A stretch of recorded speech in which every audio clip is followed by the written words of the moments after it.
തലമുറകളെ പ്രചോദിപ്പിച്ച ഒരു കഥയാണ് പറയിപെറ്റ പന്തിരുകുലം. കാലത്തെയും ഭയത്തെയും ജാതിയെയും മതത്തെയും ഒരുപോലെ വെല്ലുവിളിച്ച് ശ്രേഷ്ഠരായ മാതാപിതാക്കൾക്ക് പിറന്ന 12 വീരപുത്രർ. കേരളത്തിന്റെ വീരചരിത്രം മുഴങ്ങുന്ന ഒരു മഹാകാവ്യം പറയിപെറ്റ പന്തിരുകുലം. The thrilling voice audio book ചാനലിലൂടെ നിങ്ങളുടെ മുന്നിലേക്ക്. വിക്രമാദിത്യ മഹാരാജാവിന്റെ സദസ്സ്. വിക്രമാദിത്യ മഹാരാജാവ് തന്റെ രാജസദസ്സിനെ ഒന്ന് നോക്കി. നിറഞ്ഞിരിക്കുന്ന പണ്ഡിത സദസ്സ്. ഭരരുചി മാത്രം എന്തേ എത്തിയിട്ടില്ല? എന്തായിരിക്കും അദ്ദേഹം വരാത്തത്? അദ്ദേഹമില്ലാത്ത സദസ്സിന് ഒരു പൂർണ്ണതയില്ല, അദ്ദേഹം ചിന്തിച്ചു. കേവലം 19 വയസ്സ് മാത്രമുള്ള വരരുചി ഇത്ര ചെറുപ്പത്തിൽ തന്നെ എങ്ങനെ പണ്ഡിതപര്യനായി മാറി? അദ്ദേഹത്തിന്റെ പരിജ്ഞാനം ആഴമുള്ളതാണ്. വായന കൊണ്ട് മാത്രം നേടിയ ജ്ഞാനമല്ല അത്. ഒരുപാട് ദേശങ്ങൾ അദ്ദേഹം കണ്ടു. ഒരുപാട് മനുഷ്യരുമായി അദ്ദേഹം അടുത്തിടപഴകി. അറിവുള്ളവരെയും അറിവില്ലാത്തവരെയും എല്ലാം കണ്ടു. ഗ്രന്ഥപാരായണത്തിൽ മുഴുകി. അനേകം പണ്ഡിതന്മാരെ അദ്ദേഹം വാദപ്രതിവാദത്തിൽ തോൽപ്പിച്ചു. വിക്രമാദിത്യ മന്നൻ തന്റെ സിംഹാസനത്തിൽ അല്പമൊന്ന് ചാഞ്ഞിരുന്നു. എന്നാണ് താൻ വരരുചിയെ ആദ്യമായി കണ്ടത്? ആ രംഗം അദ്ദേഹം ഒന്ന് ഓർത്തു നോക്കി. 4 വർഷം മുൻപാണ്. മീശ മുളയ്ക്കാത്ത ഒരു പയ്യൻ തന്റെ മുന്നിൽ വന്നു നിൽക്കുന്നു. പ്രായത്തിനതീതമായ വളർച്ച, നീളമുള്ള നല്ല കറുത്ത കുടുമി, നെറ്റിയിൽ ഭസ്മക്കുറി, വെളുത്ത മാറിടം, മാറിടത്തിൽ പൂണൂൽ തെളിഞ്ഞു കാണാം. എന്തിനാണ് ഈ കുട്ടി എന്നെ കാണാൻ വന്നിരിക്കുന്നത്? ഇരിക്കൂ, തൊട്ട് സമീപത്തുള്ള പീഠം ചൂണ്ടിക്കാണിച്ചുകൊണ്ട് വിക്രമാദിത്യൻ പറഞ്ഞു. ആ കുട്ടി ഒട്ടും മടിച്ചില്ല. ഒന്ന് നീട്ടി തൊഴുതു. പീഠം അല്പം മുന്നിലേക്ക് വലിച്ചിട്ട് അവിടെ ഇരുന്നു. ആരാണ്? എന്റെ പേര് വരരുചി എന്നാണ്. എന്താണ് വന്നത്? ഇവിടുത്തെ പണ്ഡിത സദസ്സിൽ എന്നെയും ചേർക്കണം. വിക്രമാദിത്യൻ അമ്പരന്നു. വരരുചിയെ ഒന്ന് സൂക്ഷിച്ചു നോക്കി.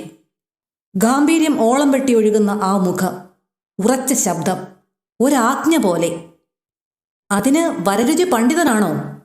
ഞാൻ പണ്ഡിതനാണ് എന്ന് സ്വയം പറയേണ്ടി വന്നതിൽ എനിക്ക് ഖേദമുണ്ട്. അതെ, ഞാൻ പണ്ഡിതനാണ്. പരീക്ഷിക്കട്ടെ? അങ്ങേക്ക് പരീക്ഷിക്കാം. ശരി. ഗീതയിൽ ഏറ്റവും പ്രധാനപ്പെട്ട ശ്ലോകം ഏതാണ്? സർവധർമാൻ പരിത്യജ്യ എന്ന ശ്ലോകം. വരരുചിക്ക് അങ്ങനെ തോന്നുന്നു എന്ന് മാത്രം. മറ്റ് പണ്ഡിതന്മാർ കൂടി ഇത് സമ്മതിക്കണ്ടേ? ശരി. സൂര്യൻ കിഴക്ക് ദിക്കിലെ ഉദിക്കൂ എന്ന് പറഞ്ഞാൽ അതിനൊരു വാഗ്വാദം ആവശ്യമാണോ തിരുമനസേ? വെള്ളത്തിന് രുചിയും ഗന്ധവുമില്ലെന്ന് പറഞ്ഞാൽ അതിനൊരു തർക്കം ആവശ്യമാണോ? വിക്രമാദിത്യൻ ആ കുട്ടിയുടെ കണ്ണുകളിലേക്ക് തറപ്പിച്ചു നോക്കി. എന്തുകൊണ്ടാണ് സർവധർമാൻ പരിത്യജ്യ എന്ന വരികളാണ് പ്രധാനപ്പെട്ടതെന്ന് വരരുചി പറയുന്നത്? ഒന്ന് വിശദീകരിക്കൂ, വിക്രമാദിത്യൻ ആവശ്യപ്പെട്ടു. എല്ലാ ധർമ്മങ്ങളെയും പരിത്യജിക്കാനാണ് ശ്രീകൃഷ്ണൻ ആവശ്യപ്പെടുന്നത്. അങ്ങനെ എല്ലാ ധർമ്മങ്ങളും പരിത്യജിച്ചാൽ ലോകം മുടിഞ്ഞു പോവില്ലേ? അരാജകത്വം വിളയാടില്ലേ? എല്ലാ ധർമ്മങ്ങളും ഉപേക്ഷിച്ച് എല്ലാം തന്നിൽ സമർപ്പിക്കാനാണ് ഭഗവാൻ കൃഷ്ണൻ പറഞ്ഞത്. ആ സമർപ്പണം തന്റെ കർത്തവ്യം നിർവഹിക്കലാണ്. കർത്തവ്യം നിറവേറ്റുന്നതിന്റെ മുന്നിൽ ധർമ്മം ഒരു പ്രതിബന്ധമാവരുത്. അഥവാ എല്ലാം ഭഗവാനിൽ സമർപ്പിക്കുന്ന ഒരുത്തന് അധർമ്മം ചെയ്യാൻ പറ്റുമോ തിരുമനസേ? വിക്രമാദിത്യൻ ഒരു നിമിഷം അമ്പരന്ന് പോയി. എത്രമേൽ വാചാലനാണ് ഈ കുട്ടി! മർമ്മം മനസ്സിലാക്കിയാണ് അവൻ സംസാരിക്കുന്നത്. പറയൂ, എന്റെ ഇപ്പോഴത്തെ കർത്തവ്യം അഥവാ ധർമ്മം എന്താണ്? എന്നെ, വരരുചി എന്ന ബാലപണ്ഡിതനെ അങ്ങയുടെ സദസ്സിൽ ചേർക്കണം. അതാണ് അടിയന്തരമായ അങ്ങയുടെ കർത്തവ്യം. വിക്രമാദിത്യൻ എഴുന്നേറ്റു. വരരുചിയുടെ ചുമലിൽ കൈകൾ വെച്ചു. എന്റെ മനസ്സിൽ ഒരാഗ്രഹമുണ്ട്. അതെന്താണെന്ന് വരരുചിക്ക് പറയാമോ? ഓ, പറയാം. അങ്ങിപ്പോൾ മഹാരാജാവാണ്. ഭാരതം മുഴുവൻ വെട്ടിപ്പിടിച്ച് ചക്രവർത്തി കിരീടം ചാർത്താൻ അങ്ങ് അതിയായി ആഗ്രഹിക്കുന്നു. പടിപടിയായി ഉയരാനും അങ്ങ് ആഗ്രഹിക്കുന്നു. എന്താ, ശരിയല്ലേ? വിക്രമാദിത്യന്റെ ചുണ്ടിൽ ഒരു പുഞ്ചിരി വിരിഞ്ഞു. വരരുചിയുടെ അഭിപ്രായത്തിൽ എന്നെപ്പോലുള്ള ഒരു ഭരണാധിപൻ എങ്ങനെ ചിന്തിക്കണം? വിക്രമാദിത്യൻ വീണ്ടും ചോദിച്ചു. ലോകത്തിൽ പല പല മാറ്റങ്ങളും നടക്കുന്നു തിരുമേനി.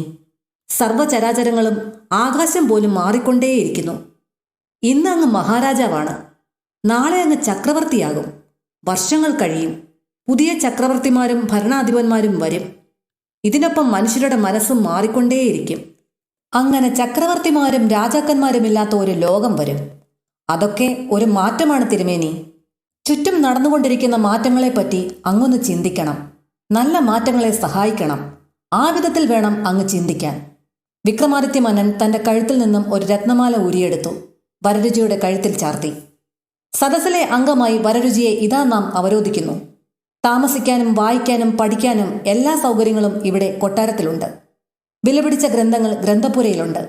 ഇവിടെയുള്ള പണ്ഡിതന്മാരുമായി വരരുചിക്ക് പരിചയപ്പെടാം, വാഗ്വാദം നടത്താം, ചർച്ച ചെയ്യാം. പക്ഷേ ഒരു കാര്യം. എന്താണത്?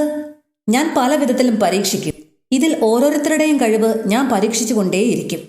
അതുകൊണ്ട് അങ്ങ് മുഷിയരുത്. വരരുചി എന്നോട് പറഞ്ഞത് തന്നെയാണ് എനിക്ക് അങ്ങോട്ടും പറയാനുള്ളത്. മുന്നോട്ട് പോകാൻ പാകത്തിൽ ചിന്തിക്കൂ. കുട്ടിക്ക് നല്ലത് വരട്ടെ. അങ്ങനെയാണ് വരരുചി കൊട്ടാരം പണ്ഡിത സദസ്സിലെ ഒരംഗമായത്. അധികം താമസിയാതെ തന്നെ വിക്രമാദിത്യന്റെ പ്രത്യേക സ്നേഹവും ആദരവും പിടിച്ചു പറ്റാൻ വരരുചിക്ക് കഴിഞ്ഞു. നമുക്ക് സദസ്സ് ആരംഭിക്കാം, ഒരു പണ്ഡിതൻ എഴുന്നേറ്റ് നിന്ന് പറഞ്ഞു. പെട്ടെന്ന് വിക്രമാദിത്യൻ തന്റെ ചിന്തയിൽ നിന്ന് ഉണർന്നു. വരരുചി വരട്ടെ, ഇപ്പോൾ വരും, മഹാരാജാവ് പറഞ്ഞു. അതാ വരരുചി ഓടിക്കിതച്ചുകൊണ്ടെത്തി. അതാ വരരുചി എത്തി, വരരുചി എത്തി, സദസ്സിൽ നിന്നും ശബ്ദമുയർന്നു. വരരുചിയോട് അസൂയാണ് അതിൽ പലർക്കും. മറ്റ് പണ്ഡിതന്മാർക്കൊന്നും അറിവില്ലാത്ത പലതും വരരുചിക്കറിയാം. ജ്യോതിഷം, തർക്കശാസ്ത്രം, സമസ്ത കലകളിലുമുള്ള വിജ്ഞാനം, ഇവയിലൊന്നും വരരുചിയെ തോൽപ്പിക്കാൻ ആർക്കും ഇന്നുവരെ കഴിഞ്ഞിട്ടില്ല. അവരുടെ അസൂയം കുശുമ്പും ഒന്നും വരരുചി കാര്യമാക്കാറേയില്ല. വിക്രമാദിത്യ മഹാരാജാവ് വരരുചിയെ പ്രത്യേകം ആദരിച്ചു, സ്നേഹിച്ചു.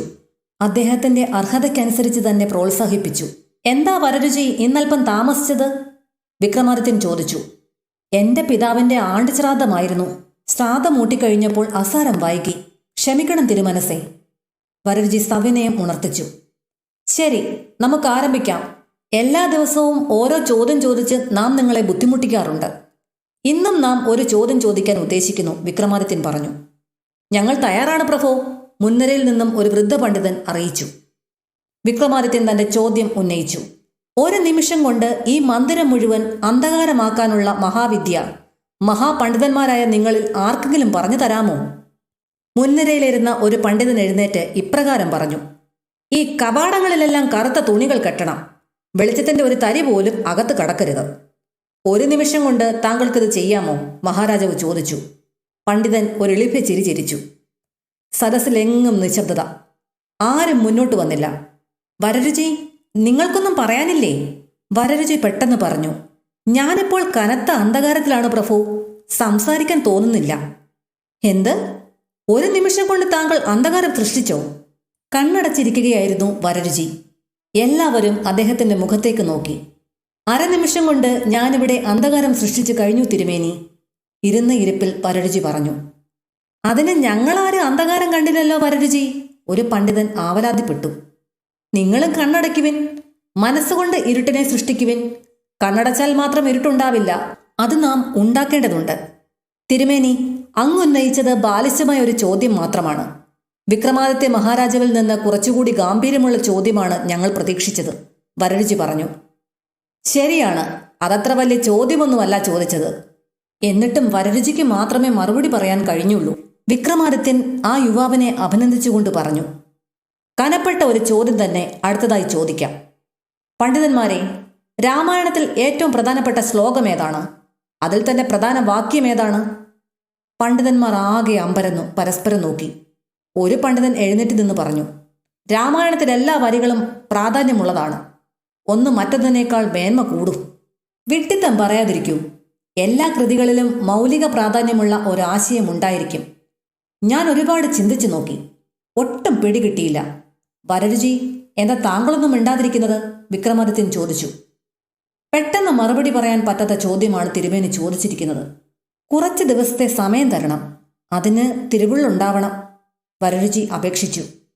വരരുചി, ഈ സദസ്സിൽ നമുക്ക് പ്രത്യേക സ്നേഹത്തിനും ബഹുമാനത്തിനും എപ്പോഴും പാത്രീഭവിക്കുന്നത് അങ്ങാണ്. നാം 41 ദിവസത്തെ സമയം തരുന്നു. ഈ അവധിക്കുള്ളിൽ ശരിയായ മറുപടിയും കൊണ്ടുവരണം. നാം വിജയം ആശംസിക്കുന്നു. ഇതിൽ താങ്കൾ പരാജയപ്പെടുകയാണെങ്കിൽ അങ്ങേക്ക് പിന്നീട് ഇവിടെ സ്ഥാനമില്ല, മഹാരാജാവ് പറഞ്ഞു. വരരുചി ഒന്ന് ഞെട്ടി. പരാജയപ്പെടുകയാണെങ്കിൽ തന്നെ പുറത്താക്കുമെന്നാണ് മഹാരാജാവ് പറഞ്ഞിരിക്കുന്നത്. അതിന്റെ സാരം അതാണ്. മറ്റു പണ്ഡിതന്മാർ ഉള്ളാലെ സന്തോഷിച്ചു. ആർക്കും മറുപടി പറയാൻ പറ്റാത്തൊരു ചോദ്യമാണ് മഹാരാജാവ് ചോദിച്ചിരിക്കുന്നത്. സാക്ഷാൽ ബൃഹസ്പതിക്ക് പോലും പറയാൻ പറ്റില്ല. പിന്നല്ലേ വരരുചി. വരരുചി എഴുന്നേറ്റു. സദസ്സിനെയും മഹാരാജാവിനെയും വണങ്ങി. ഇപ്പോൾ തന്നെ പോവുകയാണോ? വിക്രമാദിത്യ മഹാരാജാവ് ചോദിച്ചു. അതെ, 41 ദിവസത്തിനുള്ളിൽ കാണാം. വരരുചി പുറത്തു കടന്നു. തന്റെ ഉള്ളിൽ നിന്നും ആരോ വിളിച്ചു പറയുന്നത് പോലെ വരരുചിക്ക് തോന്നി. വരരുചി, നീ പരാജയപ്പെടാൻ പോകുന്നു. ഇതത്ര നിസ്സാരമായ കാര്യമല്ല. വരരുചി സ്വയം പറഞ്ഞു. ഞാൻ വിജയിക്കും, ഇല്ലെങ്കിൽ മരിക്കും. വളരെ രസകരമായ ഈ കഥയുടെ അടുത്ത ഭാഗം കേൾക്കുന്നതിനായി ദയവായി ചാനൽ സബ്സ്ക്രൈബ് ചെയ്യുക. നിങ്ങളുടെ വിലയേറിയ അഭിപ്രായങ്ങൾ കമന്റ് ബോക്സിൽ രേഖപ്പെടുത്തുക. നന്ദി, നമസ്കാരം.